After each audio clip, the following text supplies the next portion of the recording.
कैसी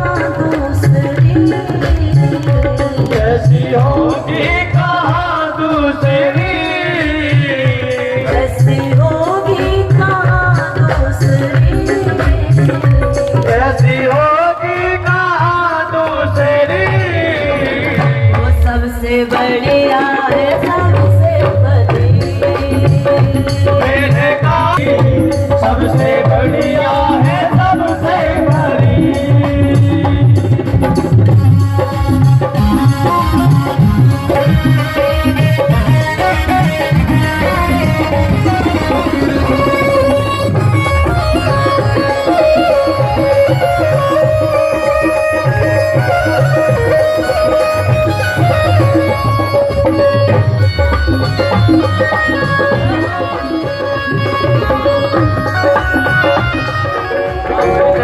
कुछ मिले ना मिले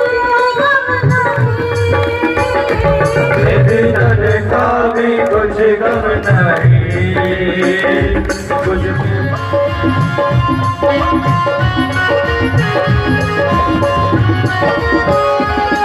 सिवा के हरी लाल की है।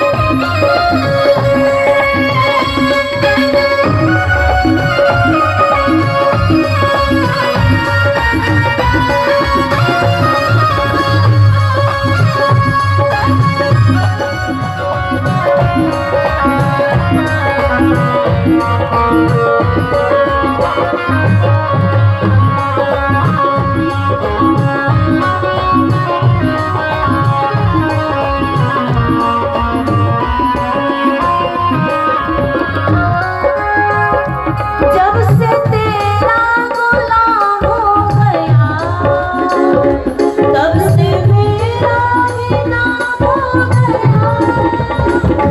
जब से तेरा गुलाम हो गया, तब से मेरा भी नाम हो गया।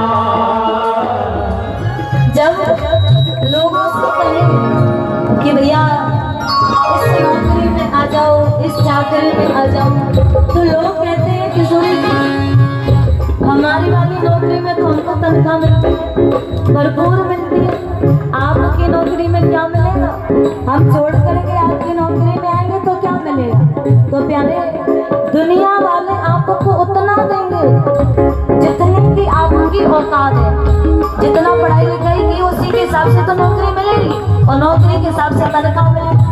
औकात के हिसाब से दुनिया तनख्वाह देती है, पर प्यारी जी राधा रानी हमको वहां तक दे देते हैं जहां तक हमारी सोच भी नहीं होती, हमारी पहुंच भी नहीं होती है, वहां तक हमको दे देते। कुछ मिले ना मिले गम नहीं, मेरी तनख्वाह में कुछ गम नहीं, कुछ मेरा मिलेगा।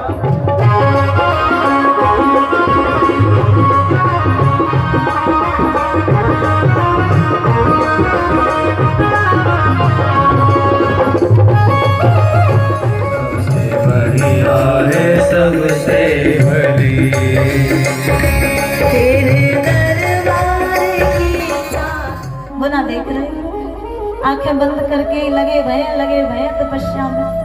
भगवान बोले अजीब भक्त मिला, मेरा भजन कर रहा है, मैं आ गया, देखता ही नहीं है मुझे। अरे लाला मैं आ रहा हूँ, मुझको देख ले भैया, मैं खड़ा हूँ सामने। वो नहीं देख रहे। क्यों नहीं देख रहे हैं ध्रुव?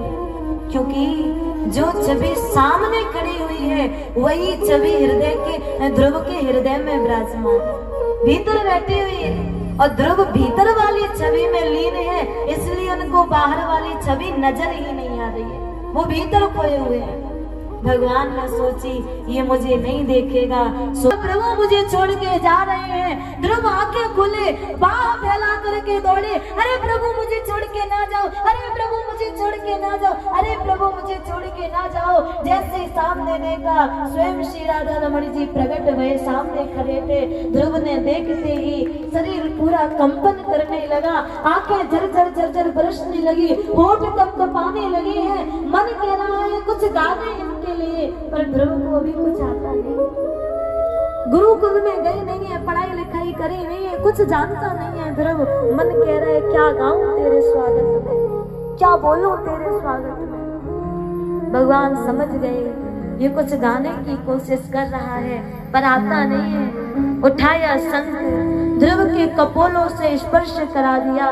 संपूर्ण वेद पुराण शास्त्रों का ज्ञान ध्रुव के हृदय में आकर के बैठ गया। आंख बंद करके ध्रुव बोले, प्रभु मूकम करोति वाचालम पंगुम लंघयते गिरिम यत् कृपा तमहम वंदे परमानंद माधव। हे गोविंद, हे शिवा के बिहारी, तेरी कृपा हो जाए तो गूंगा भी बोलने लग जाए, तेरी कृपा हो जाए तो अंधा दुनिया देखने लग जाए, तेरी कृपा हो जाए तो लंगड़ा भी पर्वत को लांग जाए। तेरी कृपा नहीं करी, मैंने सौदा किया। भक्ति के बदले यदि आप मुझे कुछ दे देंगे तो फिर अपना रिश्ता यही खत्म हो जाएगा, फिर आगे मैं तुझे याद कैसे करूंगा, कुछ नहीं चाहिए। प्रभु बोले, पर तुम तो मांगने ही आए हैं, घर से मांगने के मन से ही निकले थे। देव बोला, हाँ आया था मैं मांगने के लिए, तपस्या करी कुछ पाने के लिए, पर तुझको देखा सब मिल गया। तुझे पाते मेरी सारी इच्छाओं की पूर्ति हो गई। गोविंद, अब मुझे कुछ नहीं चाहिए। ठाकुर जी बोले, देख ले एक मौका है तेरे पास। ध्रुव बोले, चालाकी कर रहे हो मेरे से? अच्छा, भगवान हमको दे करके हमारे सामने लालच भरी चीजें डाल करके हमसे अपना पीछा छुड़वाना चाहते हैं।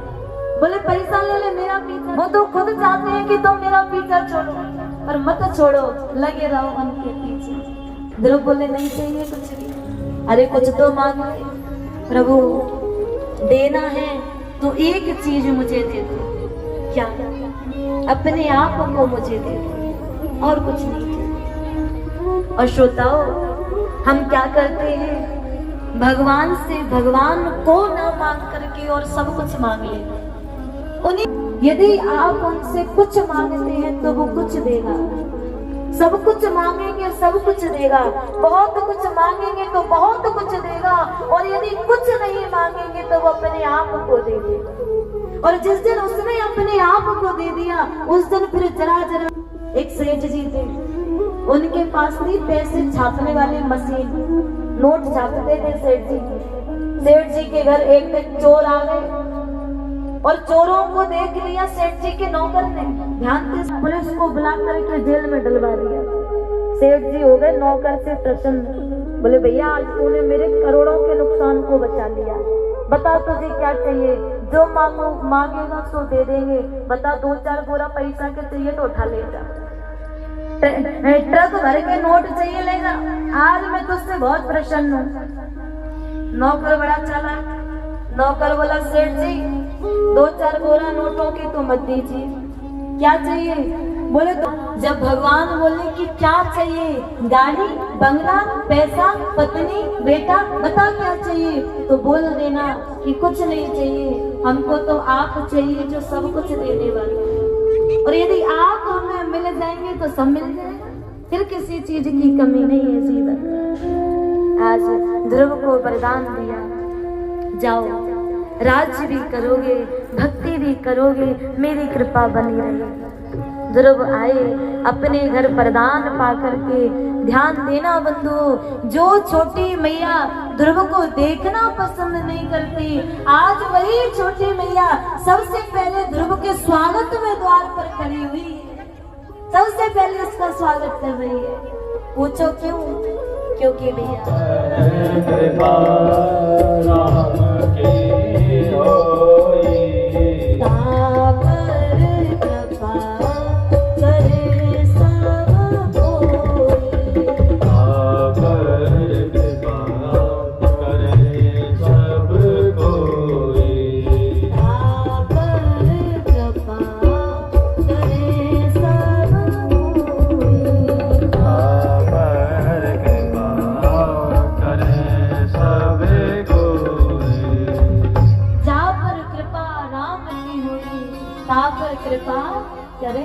जाते हैं। इसलिए हम हमेशा कहते हैं कि संसार के पैर पकड़ने से, हाँ, दुनिया वाले चाहे कितना ही दुख दे दें, दुनिया वालों से कुछ नहीं बोलेंगे, और भगवान यदि नेक साथ से दुख दे देते हैं तो शिकायत करने पहुंच जाते हैं, लड़ाई करने पहुंच जाते हैं। कई कई घरों में तो हमने ऐसा देखा है, जरा सा कुछ घटना घट गई, लोग घर के भगवान की मूर्ति फेंक देते हैं। बोले काहे के भगवान इन्होंने ऐसा कर दिया, कैसे भगवान इन्होंने ऐसा कर दिया।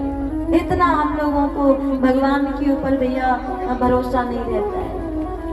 पर दुनिया से प्रेम करोगे तो अंत में रोना पड़ेगा। कितनी ही दुनिया की चापलूसी कर लो, अंत में कुछ नहीं मिलेगा, खाली हाथ रह जाओगे। पर जितना लगाव, जितना प्रेम, जितनी आसक्ति संसार में लेके बैठे हो, उससे यदि आधी भी भगवान में लगा दोगे तो वो आपके सामने प्रकट हो जाएंगे। इतने दयालु हैं, इतने कृपालु। इसलिए हम हमेशा कहते हैं भैया, संसार की नौकरी ठीक है, पर एक बार यदि भगवान की चाकरी जीवन में आ जाएगी, जीवन सफल हो जाएगा, जीवन कृतार्थ हो जाएगा।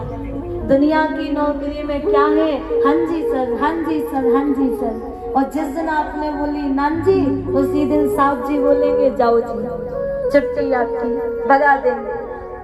कैसी है ये नौकरी, कैसी है ये चाकरी। हम गाया करते हैं, तेरी नौकरी सबसे बढ़िया है, सबसे भली। मेरे काना तेरी नौकरी सबसे बढ़िया है, सबसे भली। तेरे दरबार की चाकरी है सबसे भली।